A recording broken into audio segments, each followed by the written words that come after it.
Estamos en elecciones, ¿no? Saben. Bueno, buenas tardes, les doy la bienvenida. Vamos a comenzar. Esta es la cátedra Introducción a los Estudios de Género. Está a cargo de la profesora Débora Tájer.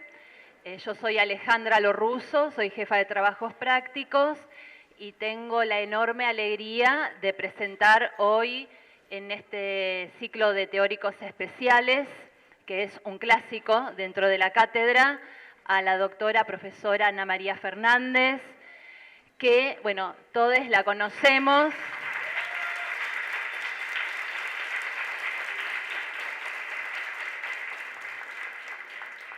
No necesita mucha presentación, es fundadora y fue titular de esta cátedra durante muchos años, titular de la Cátedra de Teoría y Técnica de Grupos. Y bueno, hoy trae una clase que se llama El estrago paterno de construcciones y nuevos aportes del psicoanálisis postpatriarcal. Bueno, para mí es una alegría, gracias Ana por venir. Este cuatrimestre tuvimos la suerte de tenerte en las jornadas de los 30 años de la cátedra en abril y ahora nuevamente.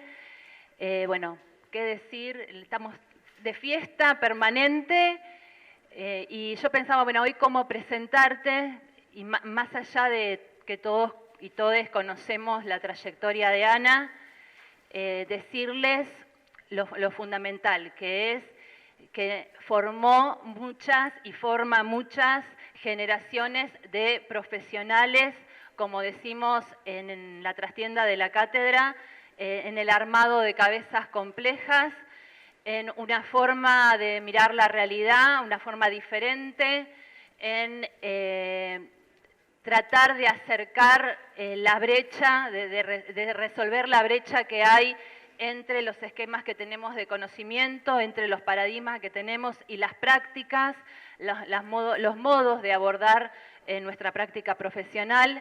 Así que creo que eso es lo más importante, ¿no? De muchas camadas de psicólogos que salimos en esto que es pensar el campo de la subjetividad, los aportes de género, los aportes de grupos e instituciones. Así que bueno, me parece que esa es la mejor presentación que puedo darles. Y bueno, encantada que estés, Ana. Y además, creo que es una de esas personas que trascendió el apellido, ¿no? Porque cuando decimos Ana en el ambiente psi y en el ambiente de género, no hace falta decir Fernández. Así que bueno. Bueno, muy bien ahí. Bueno, gracias y ya sin más prólogo. No, en serio, mi nieta me dijo, pero vos también sos Fernández, ¿por qué no vas con esos dos? Yo me imaginaba ese trío.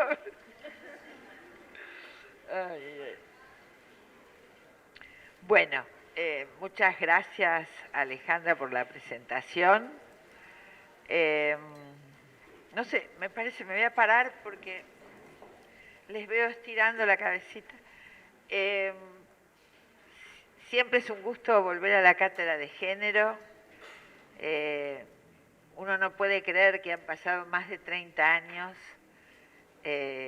y que se va armando cada día un equipo más súper que el día anterior y que el siguiente será también más súper que el anterior. Son fantásticas estas chiques. Bueno, van a tener consideración conmigo, que no siempre me acuerdo del inclusivo. Es muy interesante un artículo de Poblet que salió en el página de hoy sobre el inclusivo, en el suplemento de las 12. Así, bueno, lean eso y aguanten que yo me olvide de usarlo.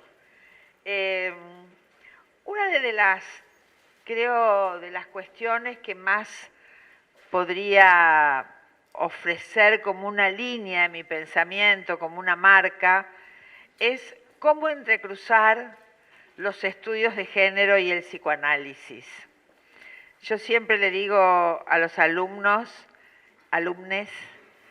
que yo no puedo pensar nada sin psicoanálisis. pero que solo con psicoanálisis puedo pensar poco.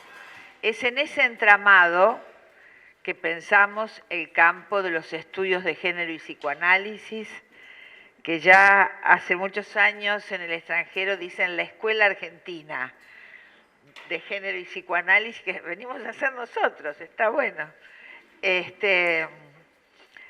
Son muchos años, Débora era muy jovencita cuando entró a esta cátedra y para mí ha sido un gusto que quede bajo su conducción. Así que en ese cruce, en ese entramado conceptual, epistémico, político, clínico, es que, porque me daba un poquito de pereza venir a hablarles de lo que hace 30, 40, 50 años que ya escribí. Me daba pereza de volver a esas cosas. Entonces decidí optar por lo contrario y traer sobre lo último que estoy trabajando, que es sobre la noción de estrago paterno. Porque vieron que en psicoanálisis se habla de estrago materno. Recuerdan la teoría de Lacan, del cocodrilo, el palito que es el papá, bueno, todo lo que ya sabemos.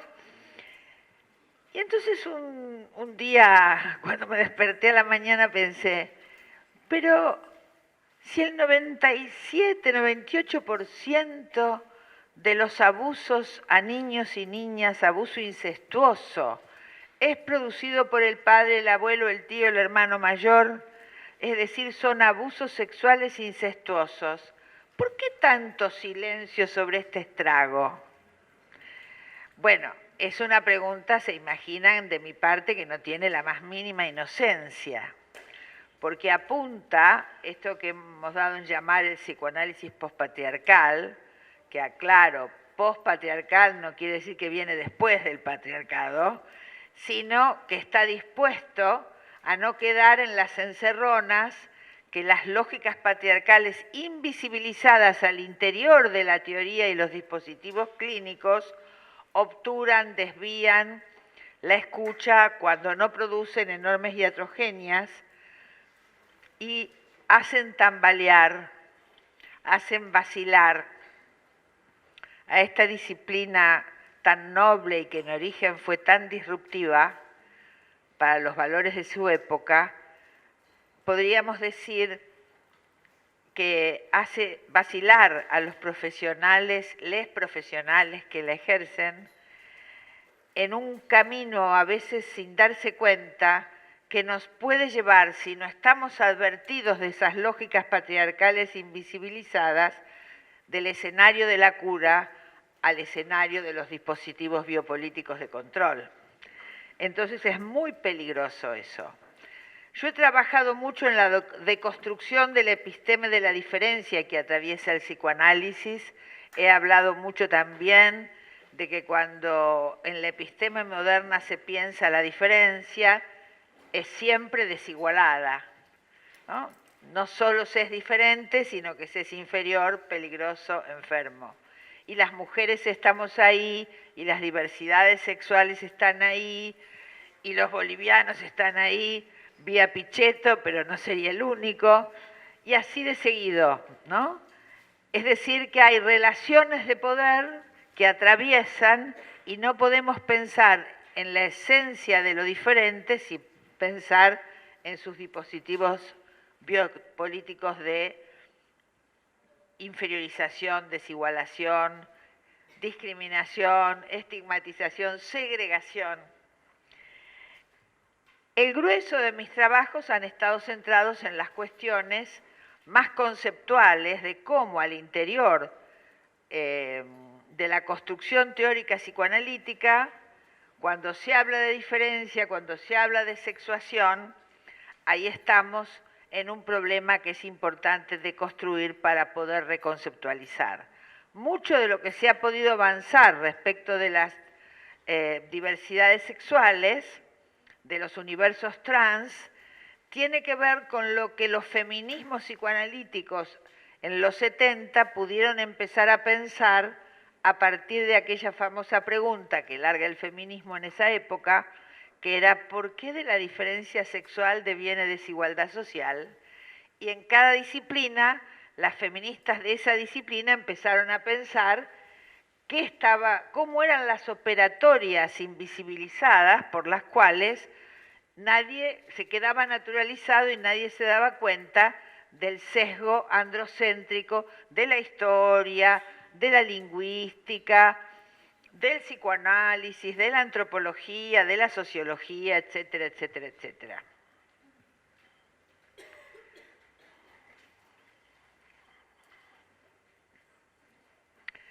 Entonces, porque previamente hubo el trabajo deconstructivo que fue armando una caja de herramientas, donde en un particular movimiento de recursividad, hago así porque son como bucles, ¿no?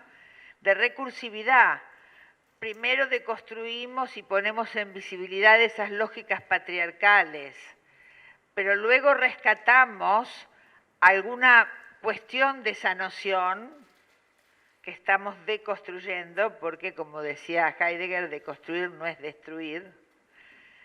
Y además la deconstrucción, que es de Derrida, en realidad abreva en un gran maestro de Derrida que armó la teoría de la lectura, que en relación al marxismo, que fue Althusser. Althusser le preocupaba cómo hacer para no seguir repitiendo ese marxismo dogmatizado que la Academia Francesa y los partidos comunistas habían instituido, porque le interesaba rescatar cuestiones disruptivas de esa teoría. Por lo tanto, a nosotros nos viene bárbaro tomar ese linaje para pensar que se dogmatiza, se ritualiza y pierde potencia disruptiva del psicoanálisis. Y ahí nos ayuda Derrida, que tiempo después es uno de los discípulos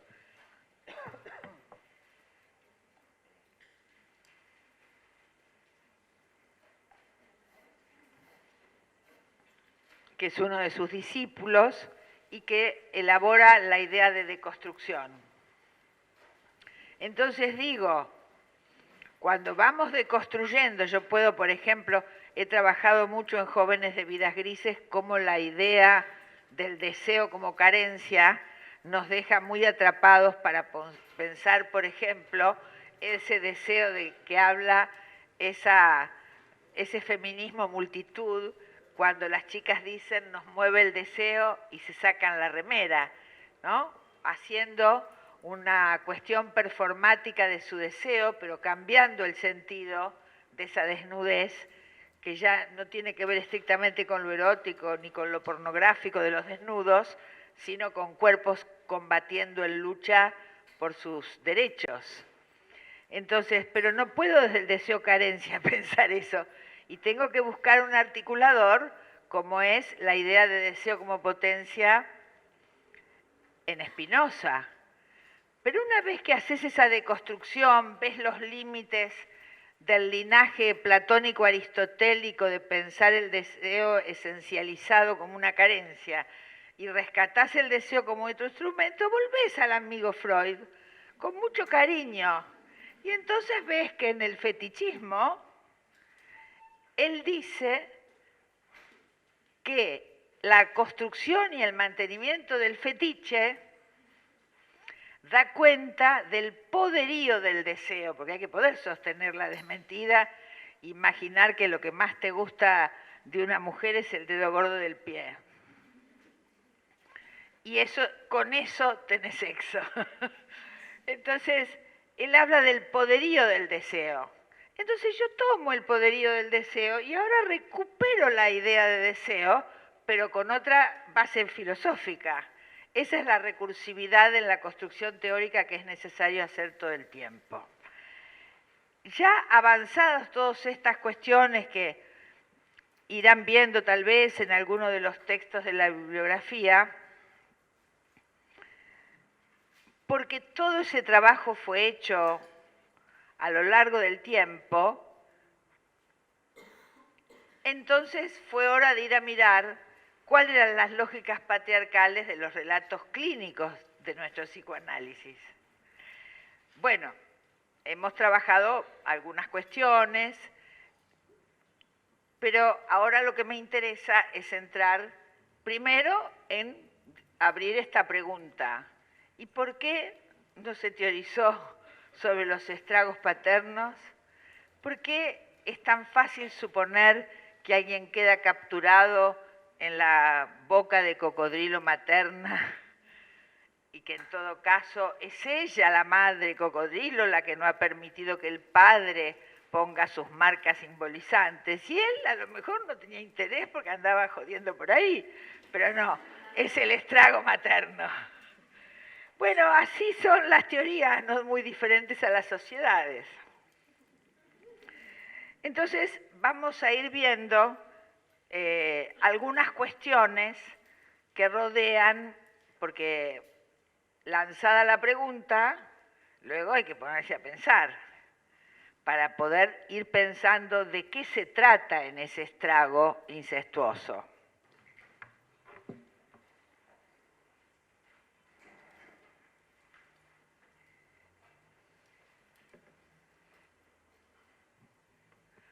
Bueno, vamos a ver. ¿A qué hora termina la clase? 6:30. No, 8 menos cuarto. 8 menos cuarto empieza la otra. Ah, me parecía a mí, me parecía. Bueno, voy a ir calculando el tiempo, entonces. Tenés 1 hora y 5. Sí.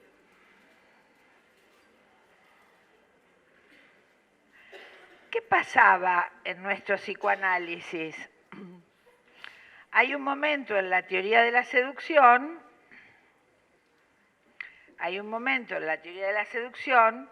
que Freud deja de creer en los relatos de abuso que contaban sus pacientes y empieza a pensar que serán fantasías. Bueno, esto es muy largo, pero voy a ir a trazo largo, ¿sí? Entonces, esto lleva, yo llamo, una paradoja fundamental, que es la relación entre una fundación fundamental, si me permiten, porque si esas cuestiones no habían acontecido, ¿dónde se producían? ¿No? Se producían en un lugar del que nunca nadie había hablado, que se llamó la realidad psíquica. Ahora, realidad psíquica no es un concepto, entre otros, del psicoanálisis, funda su territorio. ¿De qué se va a ocupar un psicoanalista? De las realidades psíquicas. Dicho todo en trazo grueso, ¿no? Entonces, funda la disciplina el concepto de realidad psíquica. Imagínense a fines del siglo XIX.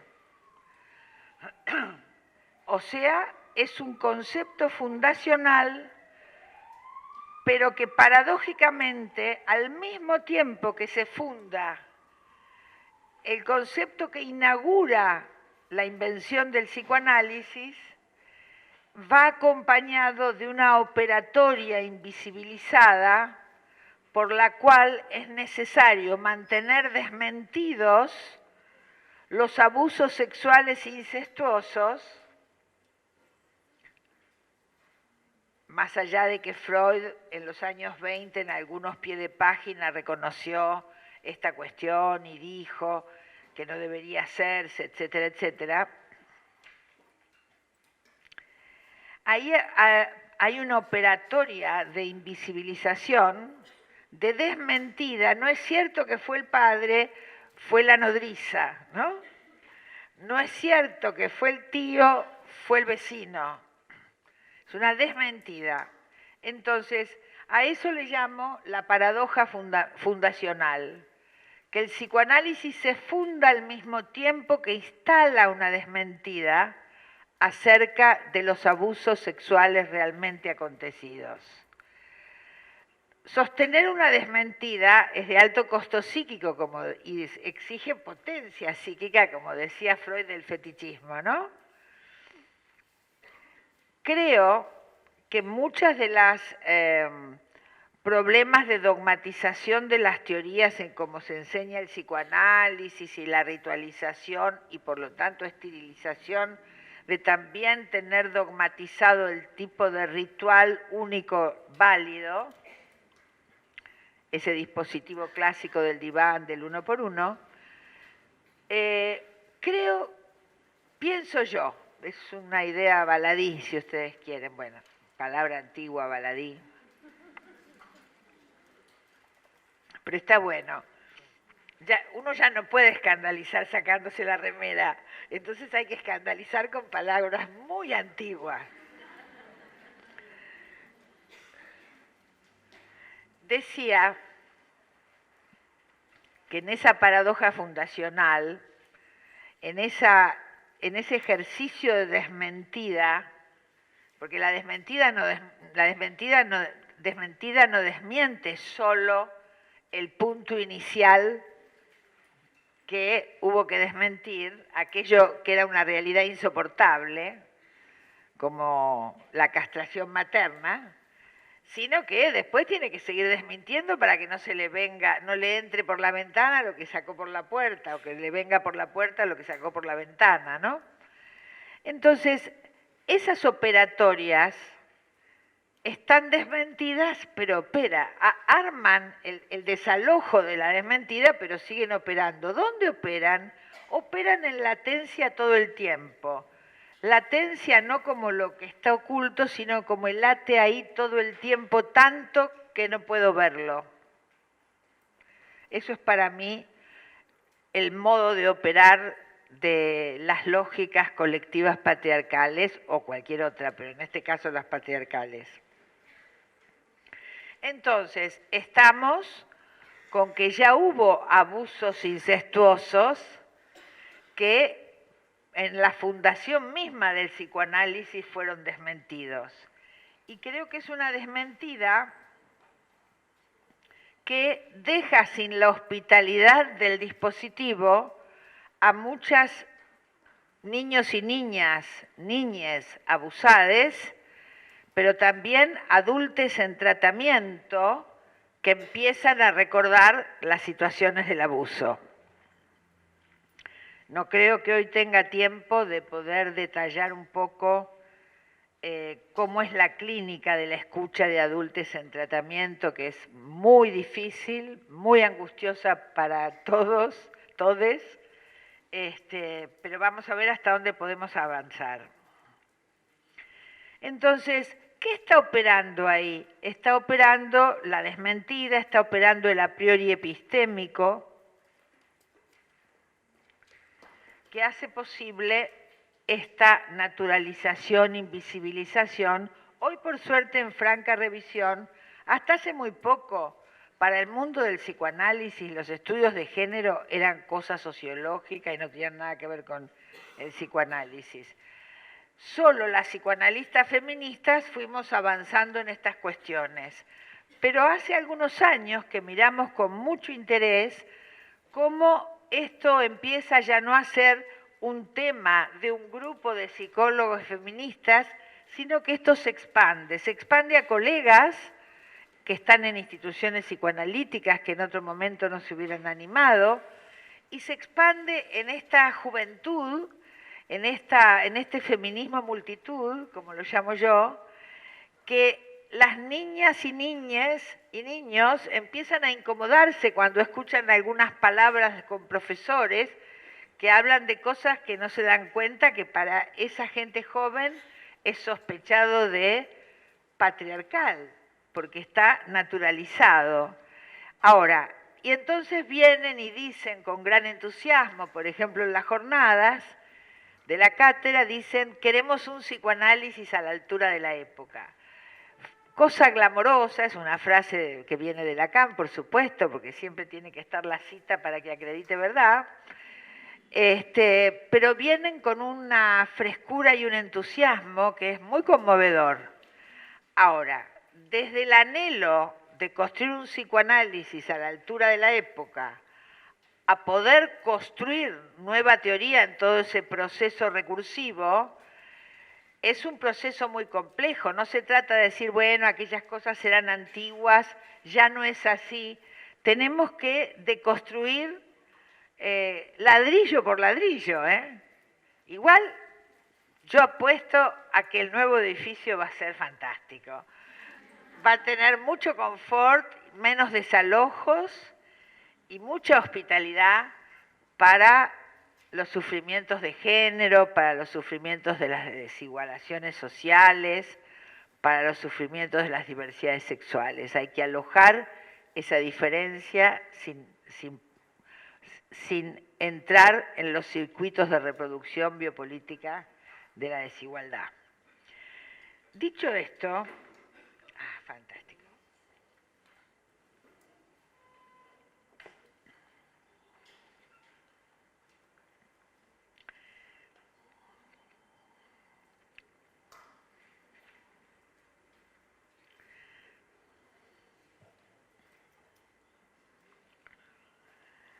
Habrá que pensar cuáles serían las operatorias conceptuales que tenemos que realizar para poder construir un psicoanálisis a la altura de la época, ¿no es cierto? Esto es muy importante tenerlo en cuenta, que no se trata solo del anhelo o de decir, pero eso me parece que es un poco patriarcal.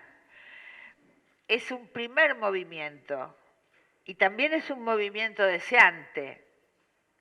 A ese movimiento hay que ir trabajando el método, los recaudos de método, la metodología de problematización, de la que, como les decía, hoy no voy a tener tiempo de hablar, pero me parece que es muy importante dejarlo dicho. Bueno.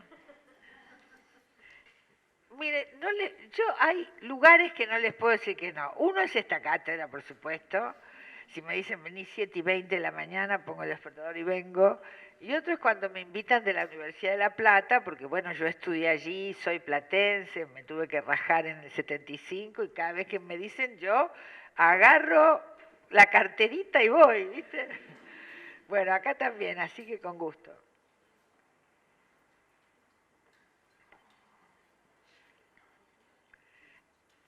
Bueno, yo quiero ir al tema, acá. Esto está un poco así desilvanado porque lo estoy trabajando, ¿no? Pero bueno, siempre me resulta mejor exponer así un poco desilvanado, porque una vez que terminé de escribir algo, se me salió de la cabeza y aunque me lo quiera aprender de memoria, ya no lo sé, se me va. Si pensamos que en el abuso sexual tenemos 1 de 4 niñas que han sufrido abuso sexual y 1 de 5 niños, estamos frente a una cuestión seria. Tenemos que pensar esto desde lógicas más amplias que las lógicas familiaristas, donde psicoanalíticamente suponemos que todo se funda en esa familiarización del circuito edípico. Porque estas crueldades, porque son crueldades, son delitos de crueldad, como decimos, delitos de lesa humanidad, cada vez nos enteramos más, pero no creo solo que nos enteremos más, sino que creo que también hay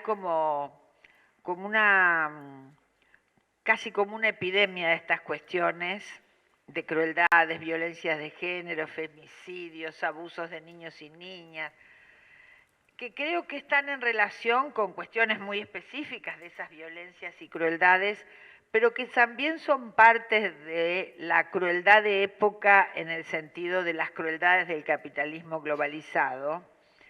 Y a mí me gusta pensar las cuestiones de género siempre en un entramado entre capitalismo, patriarcado y Estado. La mayor parte de los jueces se les ocurre creer que son cosas que fabula la madre porque es una mujer despechada o quiere sacarle plata al marido. Mirá que vas a meter una criatura en el circuito infernal kafkiano de demostrar un abuso. Bueno, puede haber algún caso, pero esto ha corrido rápidamente como el SAP, síndrome de, ¿cómo se llama? Todos saben. Bien. Ahora, detestamos el SAP, pero qué coincidencia la falta de teoría de estrago paterno y el SAP, y suponer que la madre es estragante, ¿no? Es para pensar eso. Ahora bien, el delito de abuso sexual, cuando es incestuoso, configura arrasamientos psíquicos y existenciales a los que les comprende las generales de la ley de cualquier abuso sexual y otras particularidades por lo incestuoso del tipo de abuso.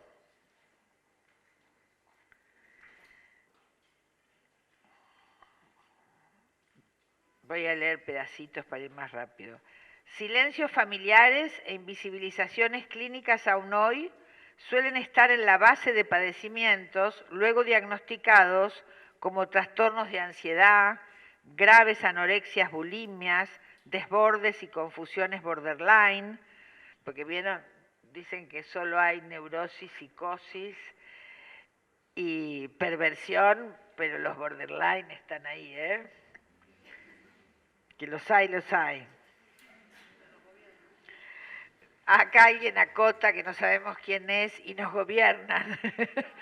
Pero eso sería psicopatologizar la política. No, uno no gobierna, dice yo. No, tal vez un insulto es más gráfico, ¿no? ¿Se acuerdan? ¿Es cierto que puede ganar el macrismo el centro de estudiantes? ¿Yo escuché bien? Chicos, en psicología no.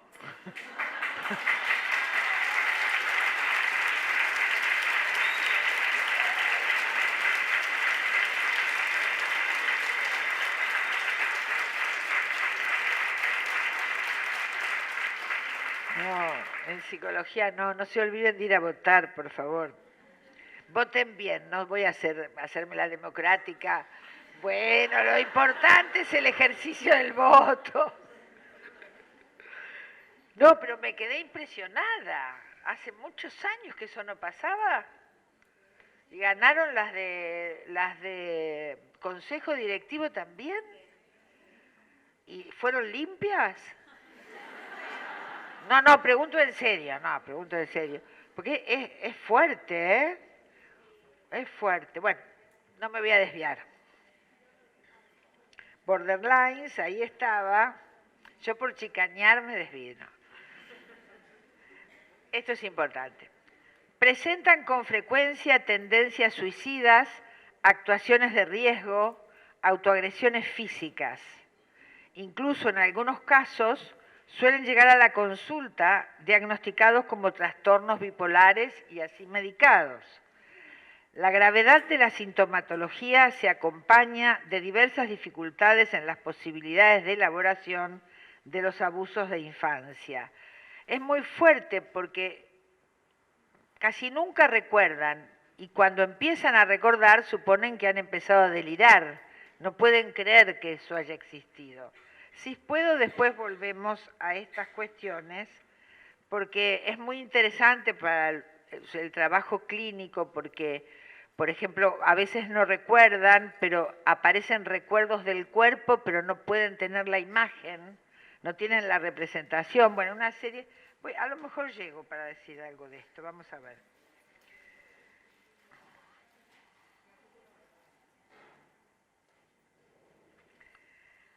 Ahora, ¿quién es este progenitor, no? Estos padres abusadores no son enfermos psiquiátricos. Es importante no pensar en términos psicopatológicos, son delitos. Son modalidades o posicionamientos configurados en un fuerte eje de impunidad. En ellos ha primado el derecho a gozar de ese cuerpito. Hemos visto casos de abusos de bebés de 3, 2 meses, 5. Han abandonado su función paterna, reemplazándola por la impunidad. No son padres, sino dueños o amos que se instalan en un no límite a su satisfacción. Si bien la escena en que se desarrollan estos abusos es sexual, la dinámica que la instaura es el extremo abuso de poder. De allí que rara vez abusen a un solo niño o niña. Si bien dicen una y otra vez que esos hechos no han acontecido, los recuerdan claramente, pero no sienten arrepentimiento ni culpa. Ahora, fíjense ustedes que revisar la cuestión, poder empezar a armar la cuestión del estrago paterno, también nos lleva a ver cómo reformular el estrago materno. Porque ¿quiénes son esas mujeres que intrusan, que arrasan, que controlan, que no dejan despegar a sus hijos o hijas? Bueno, acá miren, es interesante cómo podemos operar metodológicamente, ¿no? Porque podríamos decir que Lacan es tan patriarcal que inventó el estrago materno, que eso no existe. De ningún modo. La clínica está poblada de situaciones de madres estragantes, de hijos o hijas apresados allí simbióticamente, sin tener el empuje, la fuerza o el deseo de la autonomía. ¿Vieron esas hijas casadas que hablan 7 veces por día con la madre? Bueno, por dar un ejemplo cotidiano y liviano del arrasamiento, ¿no? Se suele pensar que esas hijas han tenido sus hijos con su madre más que con su compañero, ¿no? Y sin duda en la fantasmática son hijos de ella y su madre, ¿no? Bueno, todo esto para decir que no es que eso es un error, no es que eso es una mentira. Vamos a ver dónde está la captura de la lógica patriarcal allí. Porque antes de la figura del cocodrilo,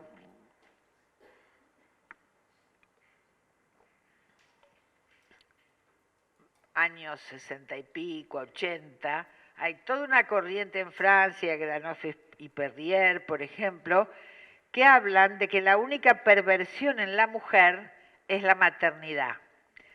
¿Qué quieren decir con esto? Porque dicen que es el único objeto, el bebé, por ejemplo, en donde esa mujer que ha tenido que sexuarse pasivamente por la exigencia social, por los mandatos, por todo lo que ustedes quieran, es el único objeto al que puede desear y a su vez manipular, tocar, hacer. Es en el único lugar donde ella puede ejercer una situación de sujeto deseante. Y entonces, para armar una perversión, para armar un fetichista, construye el fetiche activamente.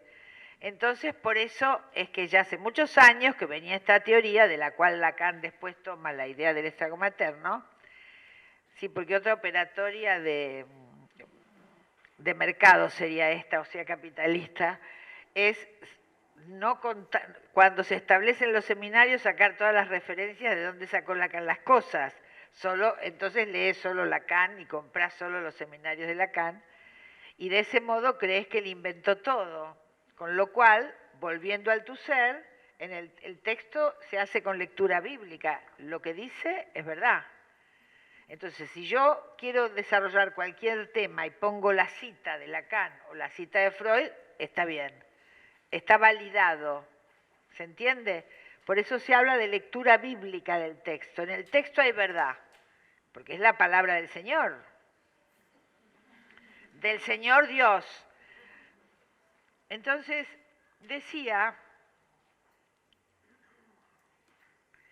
que esas mujeres, entonces, en una sociedad donde estaban vedados todos los protagonismos, un protagonismo es una puesta activa de un proyecto, es una puesta deseante, sea en lo sexual, bueno, también la invención de la pasividad sexual femenina es un invento sociohistórico que está en relación a que lo que debe afirmarse es la actividad masculina. Bueno, todo eso es muy largo, ya lo deben saber y espero que ya no sigan ese mandato de la pasividad. Pero en la situación estricta de esos modos de maternar, esas mujeres imaginan o no pueden por la correlación de fuerzas conyugal o el mundo en el que viven, esas mujeres, su única situación de sujeto deseante y no de objeto de deseo, es en esas maternidades. Porque si no, caemos en el esencialismo. Así como Lacan ha dicho con gran verdad, la mujer no existe, podríamos decirle la madre tampoco. Existen las madres que ¿en cuál situación pueden ser madres estragantes? No estoy diciéndole simplemente no todas, estoy haciendo chistes con la teoría, ¿no? No solo eso, porque si no sería, está todo bien, solo que en vez de ser un ya dado, una condición, algo inherente al posicionamiento subjetivo de la mujer, la madre, tenés que acotarlo a eso es así, pero en ciertas condiciones. Con lo cual, no sería poco avance, no estaría nada mal haber dado ese paso, pero somos más ambiciosas. Entonces, estamos diciendo que para que esa mujer, el único proyecto de actividad deseante que pueda desplegar sean los hijos, no solo eso, sino también es muy probable que esa mujer también tenga una serie de destratos en sus vínculos. Hay algo también allí que hace pensar en lo que un psicoanalista llamado Zuckerfeld, de acá de una institución de psicoanálisis se llama SAP, habla de la injuria narcisista, que serían, esta mujer ha perdido el miramiento y el buen trato en su intimidad conyugal, no sabemos si ha dado el salto y puede buscar miramiento y buen trato en otros hombres. También es un síntoma esa religión monogámica de las mujeres, ¿no? Entonces, no toda mujer puede circular en varios espacios eróticos. Entonces, suponemos que ahí hay algo que no tiene, como decía yo, el miramiento y buen trato, que ahí hay algún tipo de injuria narcisista, dice Zuckerfeld. Ahora bien, si vamos a la relación entre estas situaciones estragantes y los estragos paternos,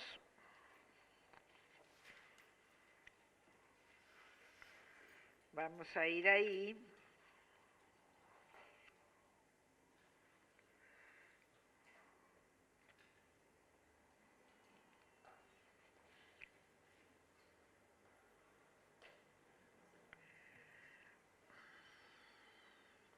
Decíamos hace un ratito que estamos en situaciones donde una lógica del someter, del poner al otro en inferioridad, es más fuerte que las ganas de paternar, ¿no? Estos hombres, ¿se acuerdan la idea de Freud de malestar en la cultura? Tienen tanto privilegio, tienen tanta omnipotencia, aunque vivan en una villa, no importa, todos los dones y privilegios de lo masculino, que siempre está acompañado de prácticas de impunidad, donde tenemos que pensar que en la operatoria del estrago paterno, hay ahí una lógica del amo, una lógica del dueño, ¿no? Esta idea de famulus, familia, para los griegos, el famulus era el grupo social constituido por el amo, siervos y esclavos, y las mujeres en el gineceo. Entonces, opera un amo, no tiene por qué pasar por el malestar que la cultura le exige de sofrenar la pulsión erótica hacia el hijo o hija para que devenga ternura, porque el atractivo de los niños y niñas también tiene una base de pulsión sexual, solo que en las transformaciones de las pulsiones lo transformamos en ternura. Si ustedes miran las cosas que le decimos a un bebé, ¡ay, ese cachetito me lo comería! Hay una novela maravillosa, maravillosa, del chileno, ¡ay, se me fue el nombre! Bueno, ahora va a caer porque es un problema cerebral. Y sí, a esta edad, Casa de Campo, Donoso, de Donoso, que se llama Casa de Campo, que se las recomiendo, para mí la mejor novela de Donoso, donde es una casa de campo de esas familias patricias, donde hacen todo lo que uno le dice a los niños. ¡Ay, qué lindo el cachetito, te lo comería! Y van y se comen el cachete del chico. Bueno, es una gran metáfora a la dictadura de Pinochet, ¿no? Esa casa de campo. Pero bueno, más allá de lo literario, lo cierto es que sin duda es algo erótico eso que tiene de atractivo una criatura, pero que ha sido transformado, porque somos seres culturales, en la ternura, el afecto, etcétera, etcétera. Entonces, en estos padres delictivos, esa operación es la que no se produce. Por eso es que nunca abusan de un solo niño o niña, por eso es que tienen 80 y pico de años y siguen siendo abusadores de sus nietos. Entonces, lo que tenemos que ver, para no psicologizar el delito, es que no es que es tan narcisista que no sé qué. No es la lógica narcisista, es otra lógica, es la lógica del amo propietario de los cuerpitos.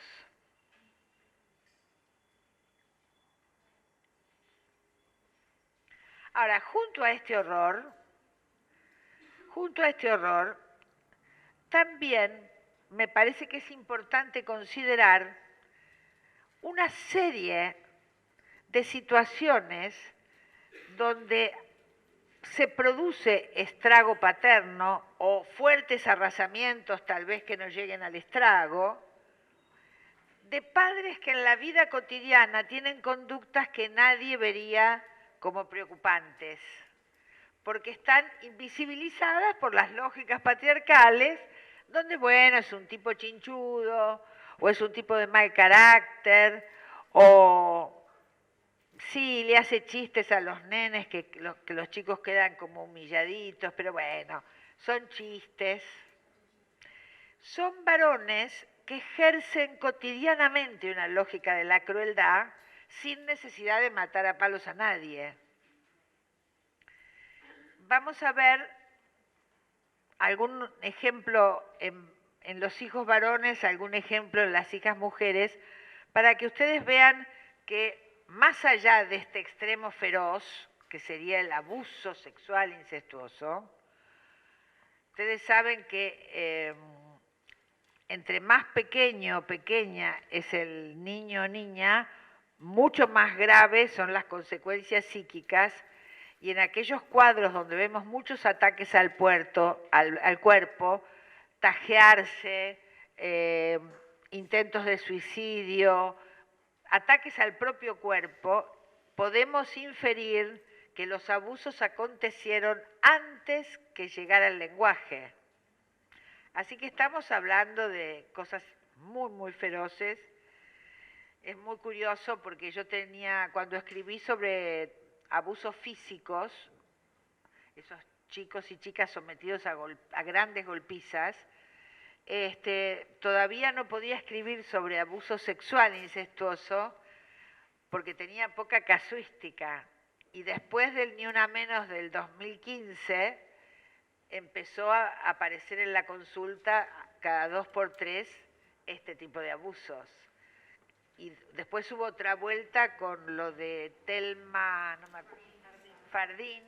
Es muy interesante esos efectos, por suerte, que la gente se anima a decir, a poner en palabras, a decir yo tendría que contar lo que me pasó. Entonces no son temas menores esas campañas, ¿no?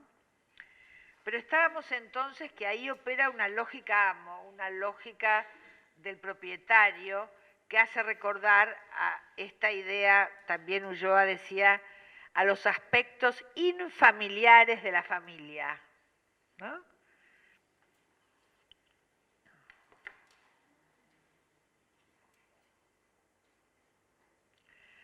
Ahora bien, ¿qué tendrían en común ese padre estragante del abuso sexual, incestuoso, delictivo, con estos ejercicios cotidianos de la crueldad? Son padres, por ejemplo, que nunca pueden correrse del protagonismo, son ellos, y entonces todo el tiempo le dicen cosas degradantes a los chicos, salí, tarado, ¿cómo te sacaste un 4, no?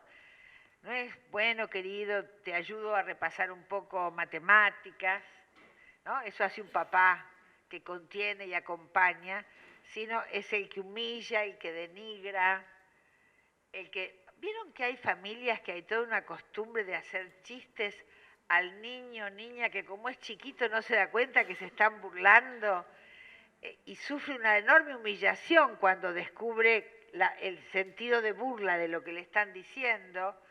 Bueno, esto a repetición no es un tema menor. Y vamos a ver que ese canchero que hace todo bien y que es un exitoso y que disfruta mostrándole al pibe que él, cuando tenía su edad, era mucho mejor. Y por supuesto, cuando el pibe tiene 16 y trae una noviecita de 14, él la va a seducir. Todo eso que parecería como un poquito desubicado, si ustedes van sumando, ahí hay una operatoria subjetiva de ese hombre frente a esos hijos, donde más que paternar, más que guiar, más que dar confianza para crecer, ¿no? Lo que está haciendo es no renunciar a su protagonismo. Si ustedes quieren, llamado al pie de página, por ejemplo, vieron que hay todo un debate que no sé por qué a las chicas actuales les importa mucho, que es que él colabore con las tareas domésticas. Bueno, entonces fíjense que los varones colaboradores, o los varones que toman tareas domésticas, pueden ser súper paritarios en ese sentido, pero tienen un límite, un magnífico límite que las chicas tendrían que tomar nota y copiar, que es, hago todo lo doméstico que me pidas mientras no tenga que renunciar a A, B o C. El partido, la salida de los miércoles con los muchachos, bueno, cada cual tendrá su límite, o estudiar o lo que fuera. Mientras que nosotras podemos quedar rumiando resentimientos feministas, pero seguimos con el trapito, llevando el chico a ortodoncia. Bueno, ahí, claro, porque si decimos una cosa, decimos la otra. No solo tienen que revisar el psicoanálisis, sino hay que revisar si no hay un exceso en postergar el protagonismo. Bueno, la madre estragante, ¿cómo protagoniza? No cumpliendo con sus proyectos, sino anda, querido, al baile, que yo me quedo sola, no te preocupes, mamita se queda sola, o cualquier variante de lo que se ha llamado una madre castradora, y se arma una deuda que es más impagable que la deuda externa, con todo lo... Claro, no, pero eso sin chiste, ¿eh? Sin chiste, porque nosotros tenemos pagos simbólicos, no materiales, y es una deuda que vas pagando los intereses, pero el capital no lo llegás a pagar nunca. Y me lo pidió mi mamá, ¿qué iba a hacer? Y a lo mejor está bien, porque si uno tomó con naturalidad que ella se sacrificara y se postergara, bueno, ponete ahora, ¿no? Ahora, ¿cómo hacer un contrato donde nadie se postergue? Pero, porque siempre va a perder quien se posterga más, pero se posterga mucho porque no puede largarse a la aventura de concretar sus deseos, ni siquiera de preguntarse qué quiero hoy, no digo con mi vida. No, ¿qué quiero con mi vida? No, pero hoy, ¿qué quiero? ¿De qué tengo ganas hoy? Bueno, tengo que llevar a los chicos acá, allá, allá, allá, allá. Y bueno, no tengo tiempo de pensar cuál es mi deseo. Esta es una estrategia de la subordinación femenina que hay que pensar en el marco de lo que Simone de Beauvoir llamaba la mala fe de las mujeres. Pero vamos a dejarlo por hoy. Claro, la mala fe es, me sacrifico, porque en realidad no me animo a protagonizar y después te cobro un montón por lo que me sacrifiqué. O apuesto a la carrera matrimonial porque él va a poder hacer más guita que yo en este mercado machista y después soy la sacrificada que dejó la carrera porque él era un machista y de paso no tuve el desafío de armar mi propio éxito. Bueno, las chicas somos así. Igual seguimos siendo encantadoras, pero que somos tramposas también, ¿eh? Entonces, volviendo, en esa lógica del amo, en esa lógica de la no postergación, ¿dónde está el goce? El goce está en someter. El goce está en hacer del otro u otra un subalterno. Con su mujer ya más o menos lo ha logrado, pero lo tiene. El hijo varón no puede llegar más lejos que él. Estoy cansada de ver hijos arrasados por ese deseo paterno, donde saben que jamás el padre se pondrá como trampolín para que de ahí él salte y llegue más lejos. He escuchado decir, él, por el hijo, no va a tener un padre mejor que el que yo tuve, que se las arregle. La flauta. Entonces, ¿qué vamos a decir? ¿Es delictivo como el incesto? No. ¿Arrasa como el incesto? No. Pero son lógicas patriarcales cotidianas que van a producir en los hijos varones ciertas cosas, en las hijas mujeres ciertas otras. Pero no siempre un hijo varón puede, con un padre arrasante, con un padre estragante de estas características, puede enfrentar. Si enfrenta, bien, esto que Lacan decía, en algún momento tenemos que ser huérfanos, ¿no? No de él, claro, pero bueno. Pero otras veces, si puede enfrentar, muy bien.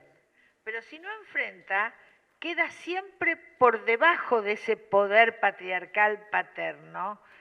Y quién sabe si eso no le quitará fuerzas para ser un hombre afirmado en su proyecto exitoso, o si quedará muy temeroso, si quedará sin capacidad de pedir aumento, por decir una cuestión, o que a su vez destratará a su mujer.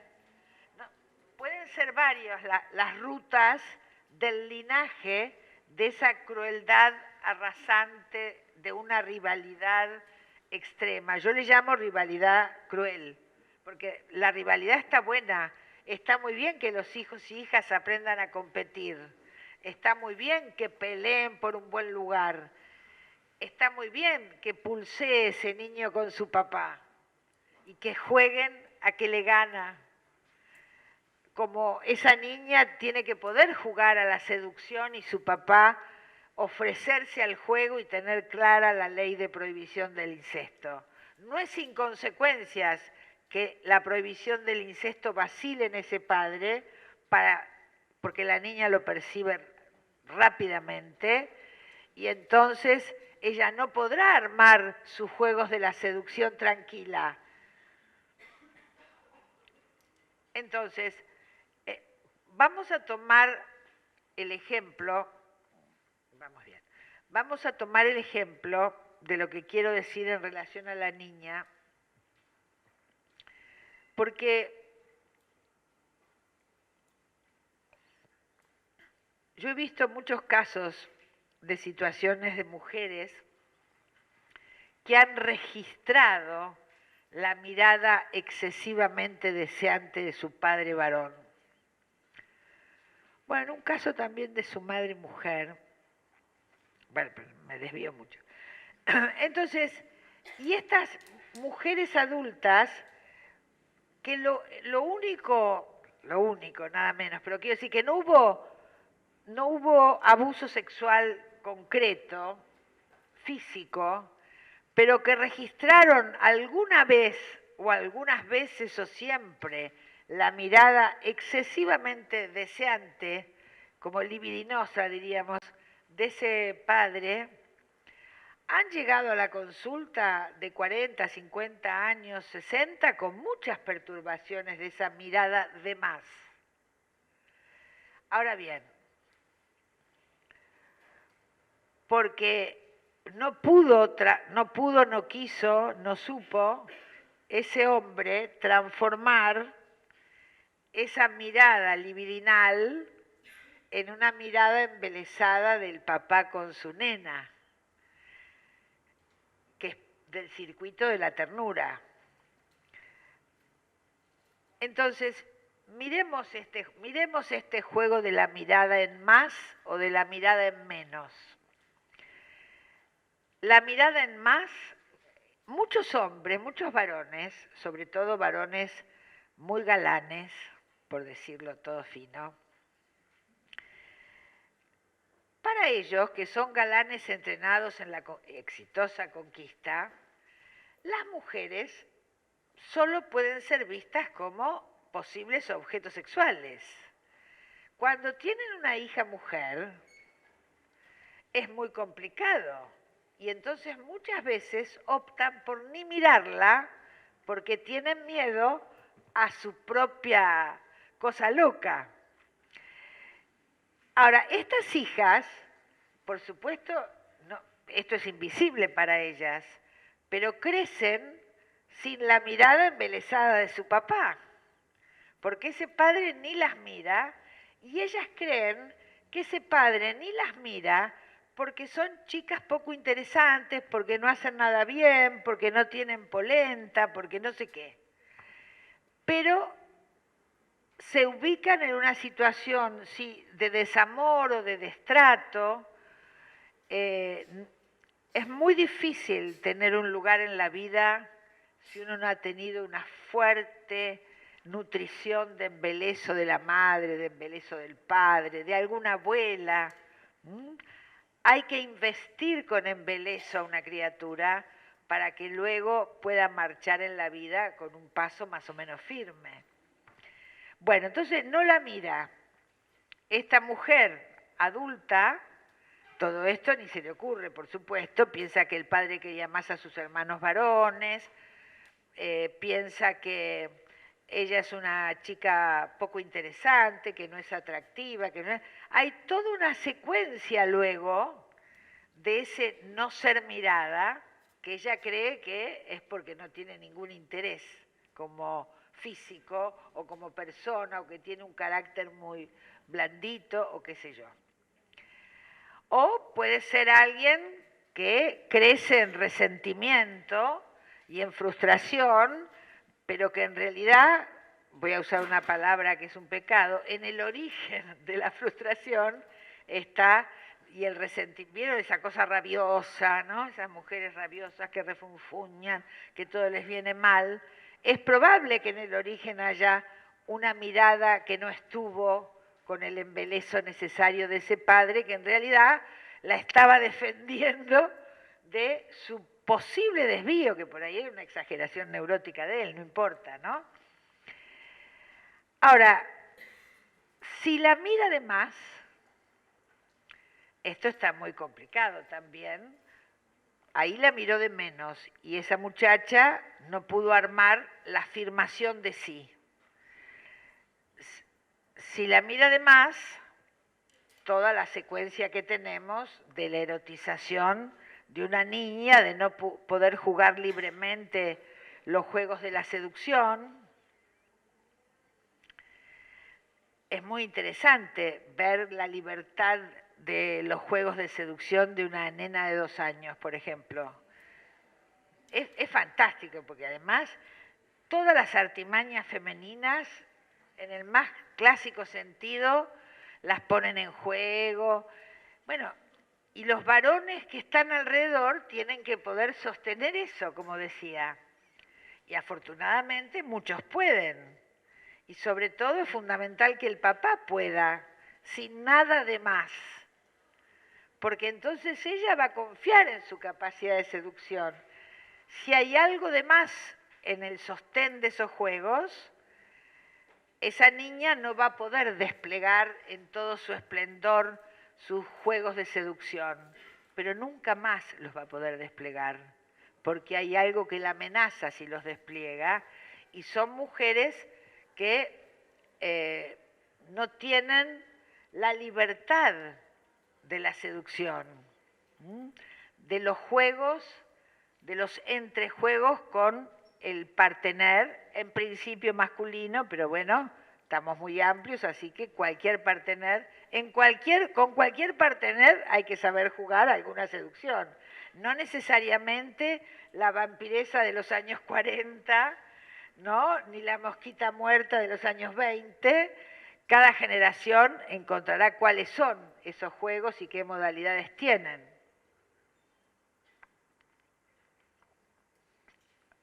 Ahora, también allí entra la madre, estragante o no. Porque muchas veces vemos madres que se inquietan, que es como que están celosas de esa niña, que por supuesto te desplaza y te gana por bastante rato, ¿no? Hay que aceptarlo. Una amiga mía decía, escúchame, somos siempre la generación del medio, nosotras, se refería a nuestra... Nuestros padres varones no se enamoraron de nosotros, siguieron con nuestra vieja. Y ahora nuestros maridos se embelezan con la nena y no te dan más bola. Bueno, todo esto que está hablando de ciertas características generacionales, en el sentido positivo, en el sentido de la libertad de jugar, imagínense todas las consecuencias que traen cuando esto no es así.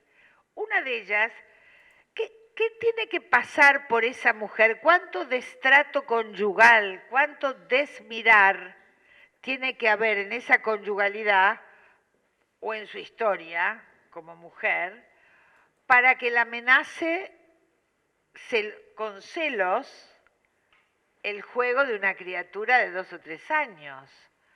Ahora, cuando ella tiene esos celos, puede ser por eso, pero también porque en algún lugar sepa, sin saberlo, que ese hombre no tiene muy instalada la prohibición del incesto y esté alarmada por alguna de esas cosas. No sabemos, será en el caso por caso. Pero allí fíjense ustedes cómo no podemos pensar un estrago, el femenino, sin poder pensar que está operando el estrago masculino.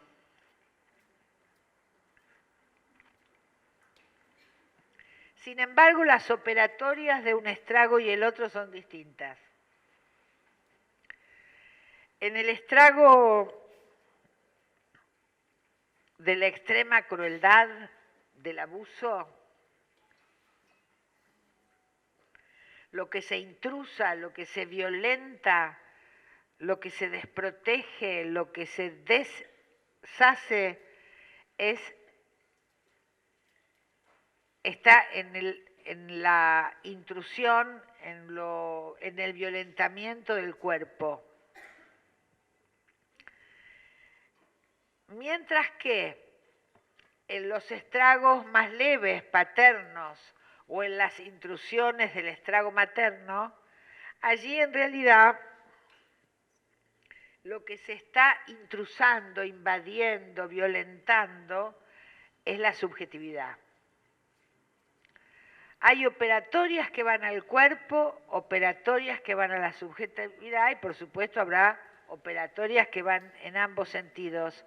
Pero es muy importante cuando estamos en la escucha, en ese estar analista, que podamos detectar cuán han sido en una mujer que está en la consulta, que ha tenido una serie de situaciones estragantes, en qué tipo de estragos ha estado, en qué operatorias al cuerpo o a la subjetividad, a través de qué tipo de rivalidades crueles,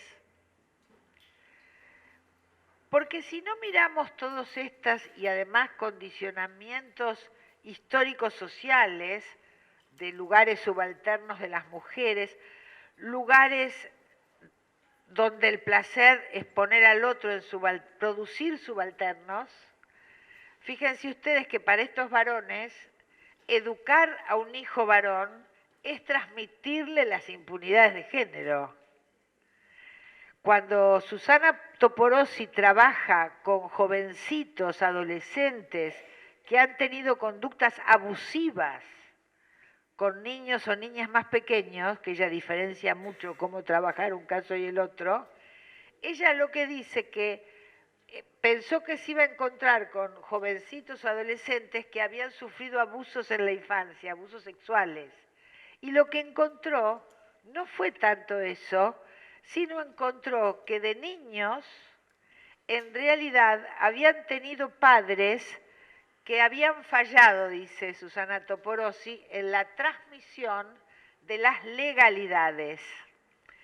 Y entonces lo que yo agregaría es que han fallado, sería un modo de decir, han privilegiado transmitir los privilegios de género, que son la impunidad misma. Entonces, si tenés ganas de abusar de esa nena vecinita o nene, no tenés por qué privarte porque eso es un macho.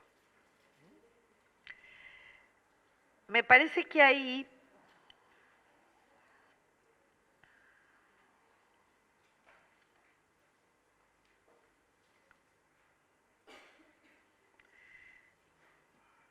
entonces, en estas modalidades de rivalidad cruel, en los actos injuriantes, en las humillaciones, al operar desde una lógica otra, es una lógica no parental, es una lógica patriarcal. Estos hijos e hijas, cualquiera sean los ejemplos que podamos dar cuenta, en realidad traducen esto como desamor.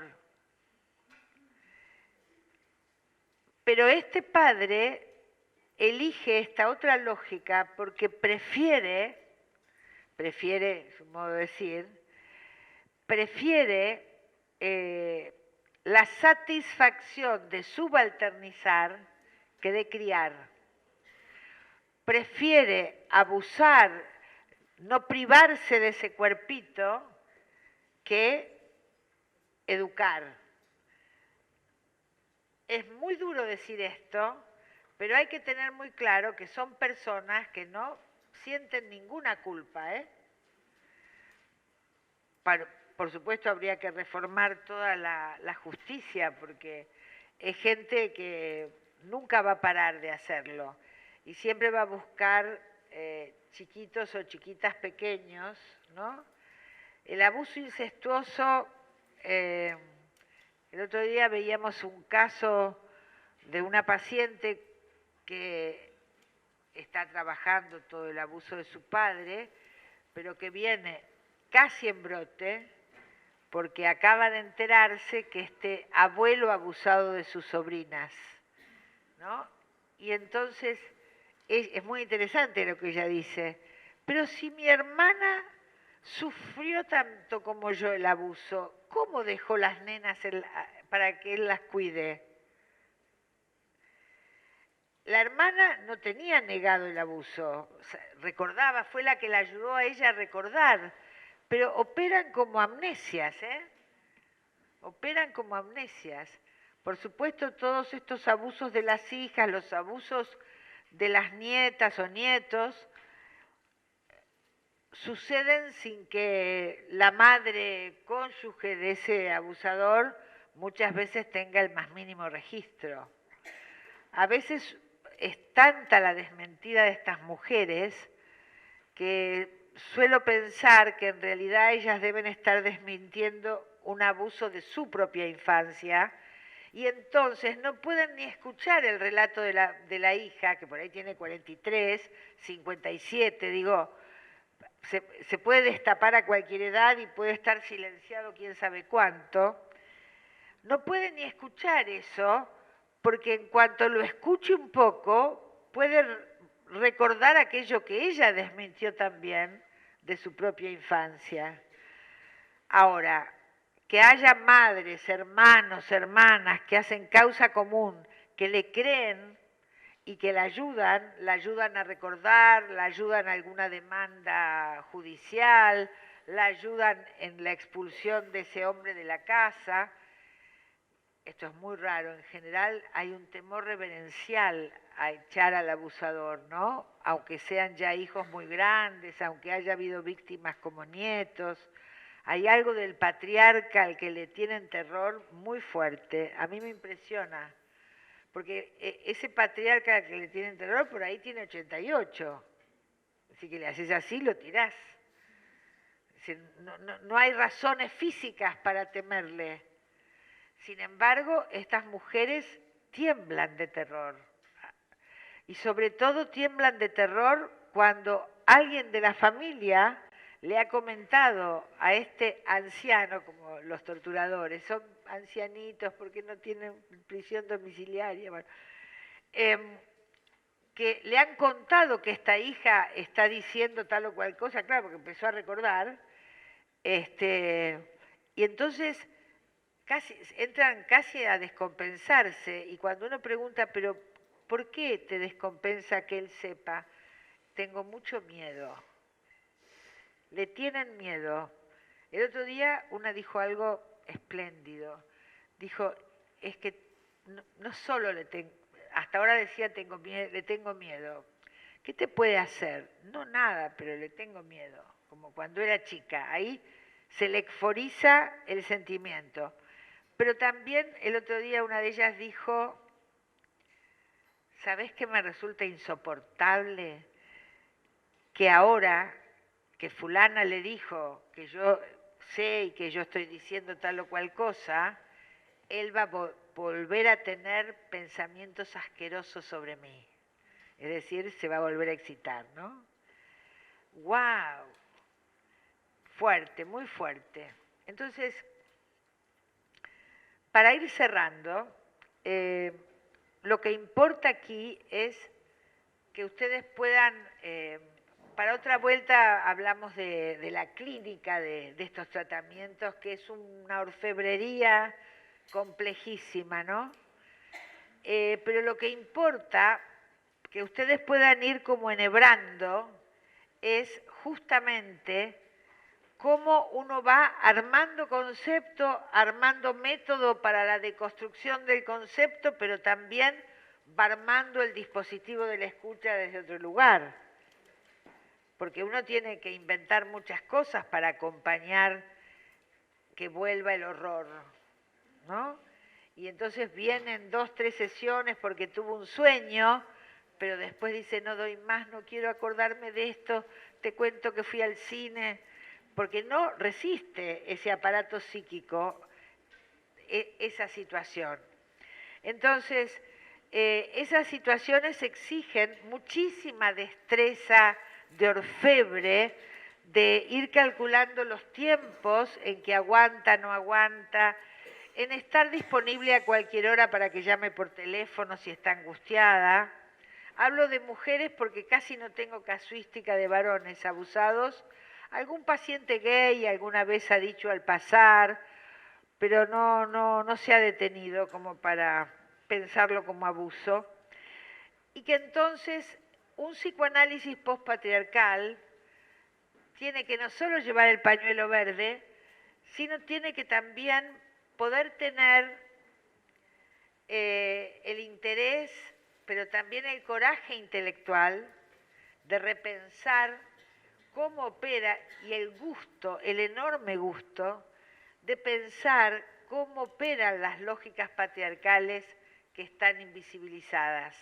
No se trata de tirar una disciplina, muy por el contrario, como decía hoy, pero sí se trata de poder trabajar sobre aquello que fueron sus impensados o, haciendo una metáfora, esa episteme de la diferencia, ese episteme patriarcal que fue armando esos impensados y que va armando en esas invisibilizaciones la reproducción de las lógicas patriarcales.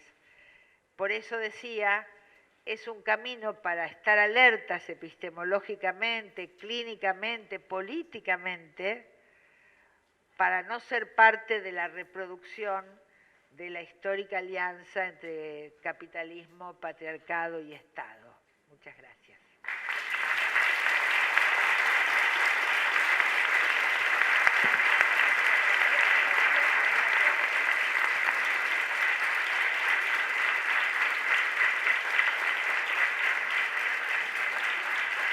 Bueno, estamos sobre la hora, pero ¿alguna pregunta? Digamos, podemos quedar 5 minutitos más.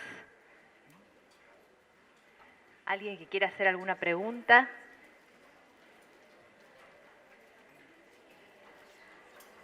Hemos escuchado muy atentamente, en silencio. Hola.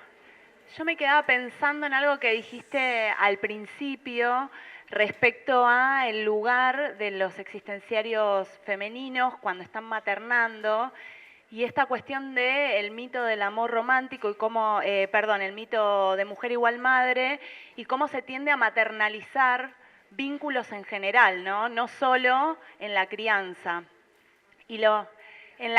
Entonces pensaba si no tendrá que ver esa tendencia a maternalizar los vínculos con esto de poder tomar un rol activo en otros espacios que no son negados o que no son vedados o que habitamos con pasividad. Como que pensaba desde ese lugar, digo, si tendrá algo que ver.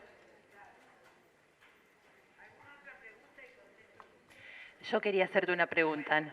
Aprovecho. En esto que vos planteabas de la relación de paternar, ¿no?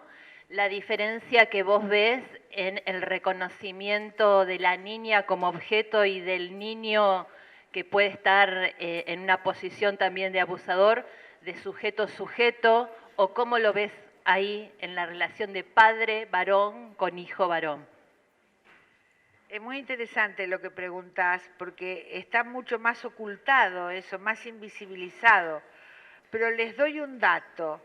Del 2015, ni una menos para acá, varios pacientes gay han dicho por primera vez, calculen que hace 50 años que tengo consultorio, 50.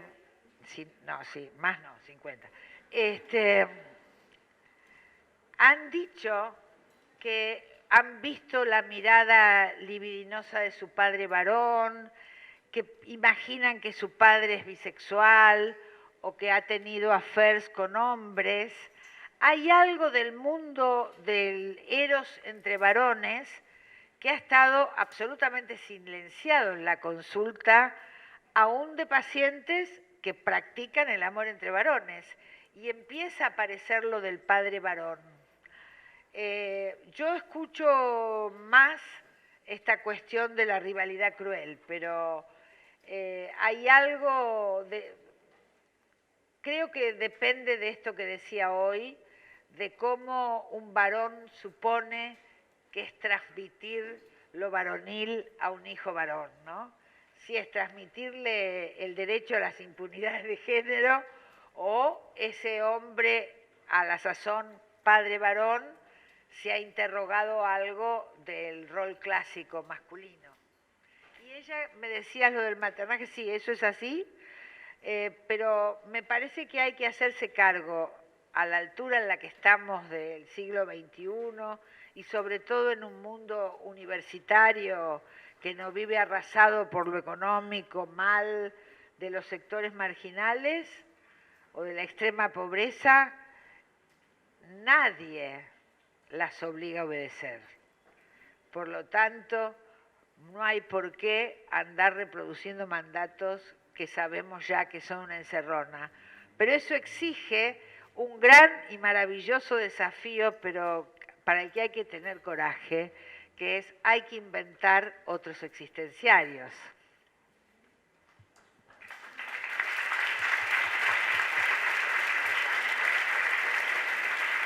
Bueno, no sé si hacemos un cierre. Bueno, acá me dicen el tiempo, ya. Muchas gracias, Ana. Muchísimas gracias.